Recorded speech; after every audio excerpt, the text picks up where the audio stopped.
Here we have our HP Probook 450 G1, and we're going to open up and explore the insides. Remember to put your laptop on something soft so you don't damage it or scratch it when you move it around. And we're going to flip to the back to begin. So now, if you haven't removed your battery, you're going to need to remove your battery.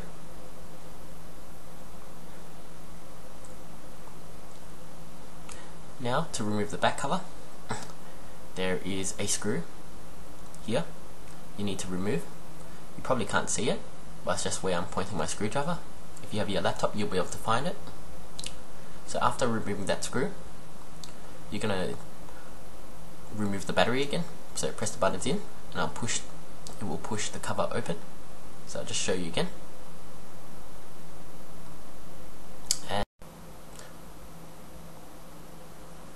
So here's the RAM, hard drive, BIOS battery, wireless card. There's another slot here, SIM card slot, but we don't have CPU, and this is fan.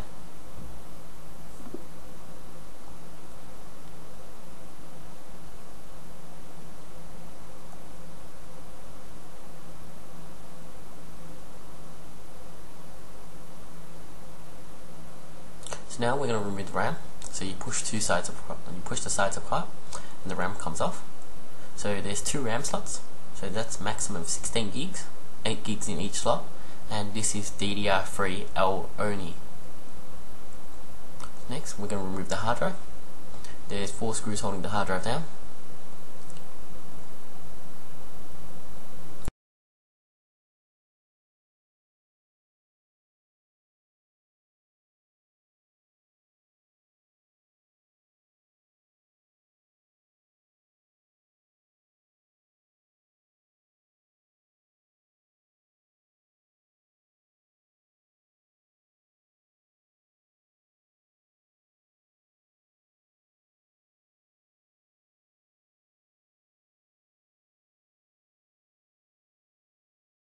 Now that we remove the screw, we need to remove this black tab. This black tab helps us remove the hard drive. Most hard drives have it, so you have to pull back on the tab to remove it. And here we go.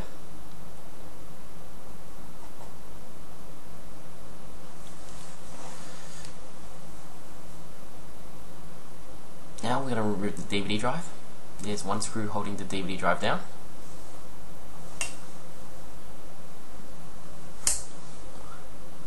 And you just slide the DVD drive out and it comes out.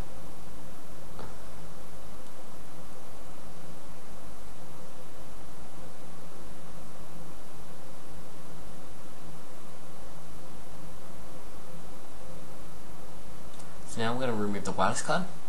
There's 1 screw holding the wireless card down. Remember to remove your wireless card antennas.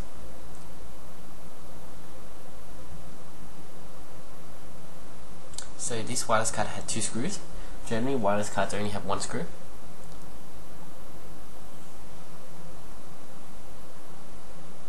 And it pops up, and just drag it out.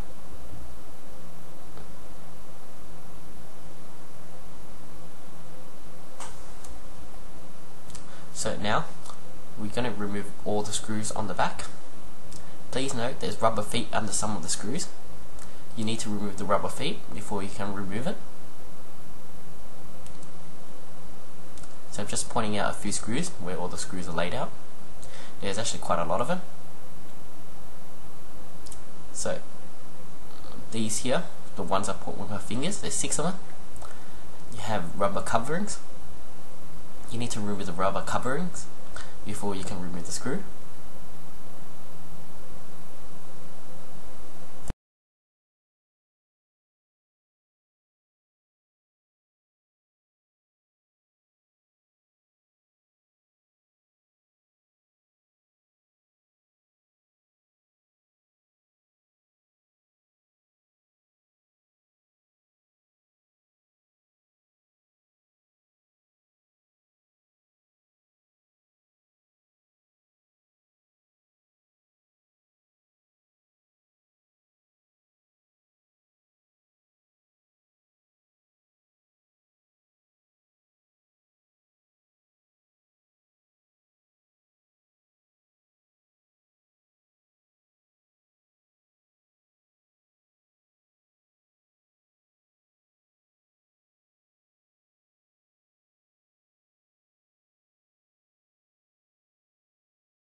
So now we removed all the screws. We're going to flip it over.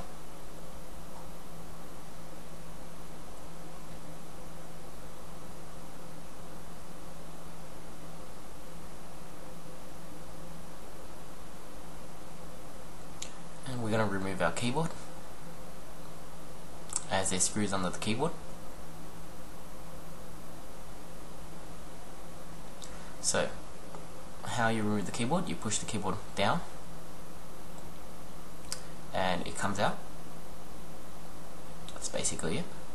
Do not just rip your keyboard out, as this cable is underneath it, the keyboard cable.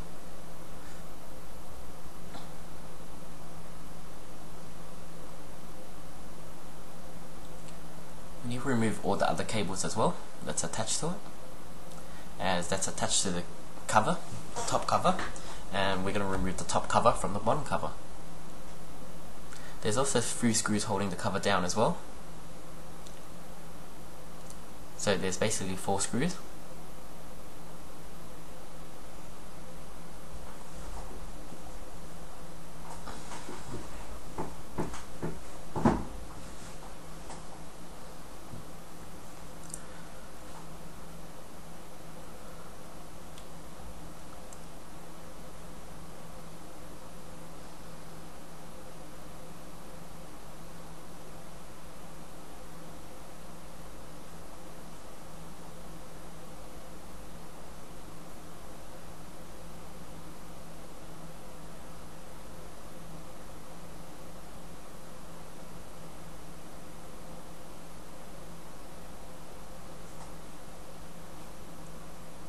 I'm just struggling to get the screw out. My magnetic tip is not strong enough to pull the screw out. So now we need to get our prying tool to remove, to go around the edge, to remove, to separate the top from the bottom. So I just took it off screen and remove it. So when you remove the top cover, just move it gently, as the touchpad is still connected to the bottom.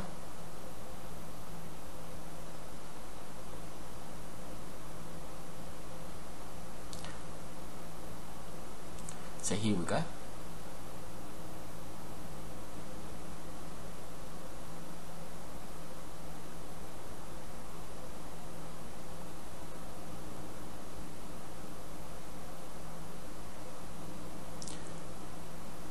So now we're going to remove the motherboard. There's a few screws holding the motherboard down, and a few cables that you have to remove. So here, this is the LCD screen cable.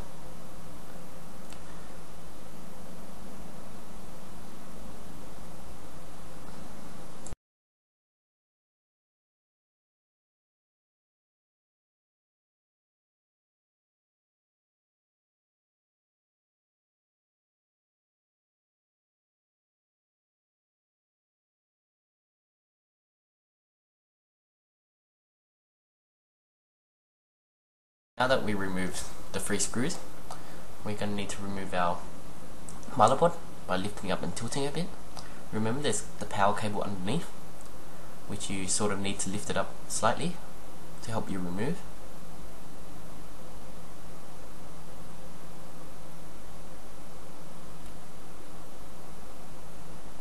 Yep, and that happens when you remove the motherboard.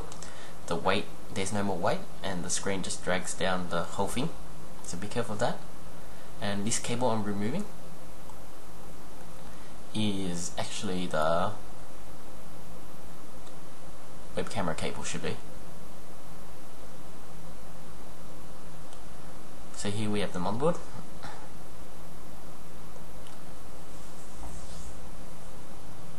There's 4 screws holding the heatsink down, and we need to remove the power cable. You can remove the screws in any order, but when you put it back, please follow the numbers, as it spreads out the thermal paste evenly. You also have to replace the thermal paste every time you remove the heatsink, and you can't just put it back on. Oh well, you can. That's not a great idea.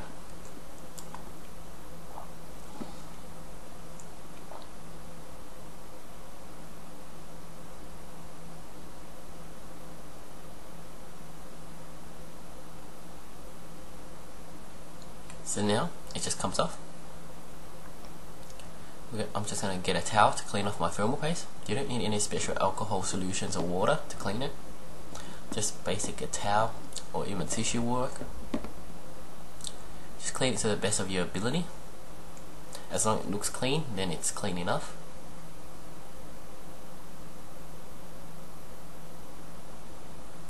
So here's my towel.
So now we're going to remove the CPU.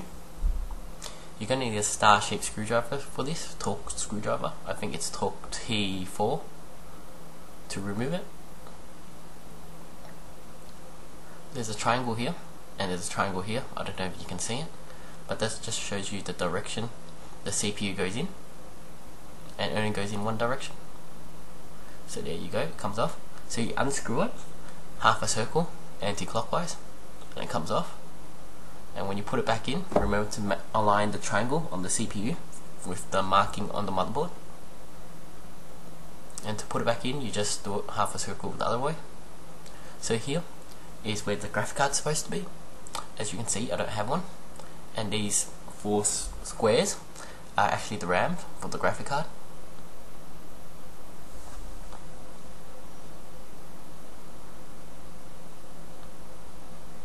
So I'm just going to get my thermal paste. Don't be cheap on your thermal paste. I'm using Arctic Silver 5. It's relatively cheap. That costs $20 for the whole tube, and that tube can be used for 20 times. So you just want to put 1 rice grain size of thermal paste in the middle.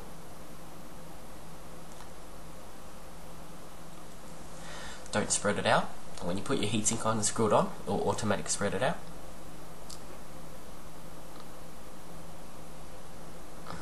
So you just align your heatsink, and then you screw it back on according to the numbers.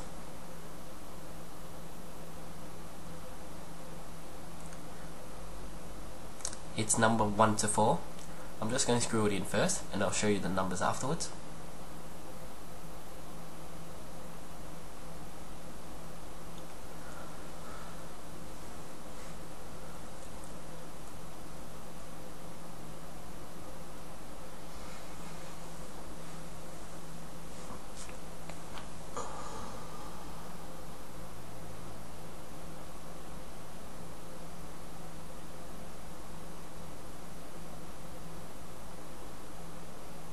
So here we go, we're done. I'm just going to show you the numbers now on the heating. I forgot to show you before. So there's 1, 2, 3, 4, and that's about it. Thanks for watching. This disassembly is relatively really easy, but also hard at the same time, as the back cover has a lot of screws, and all of the screws are slightly different. There's actually only 2 types of screws, the inside one and the outside one. So just make sure you make a note of the screws and not put the wrong screw in the wrong hole. Thanks for watching.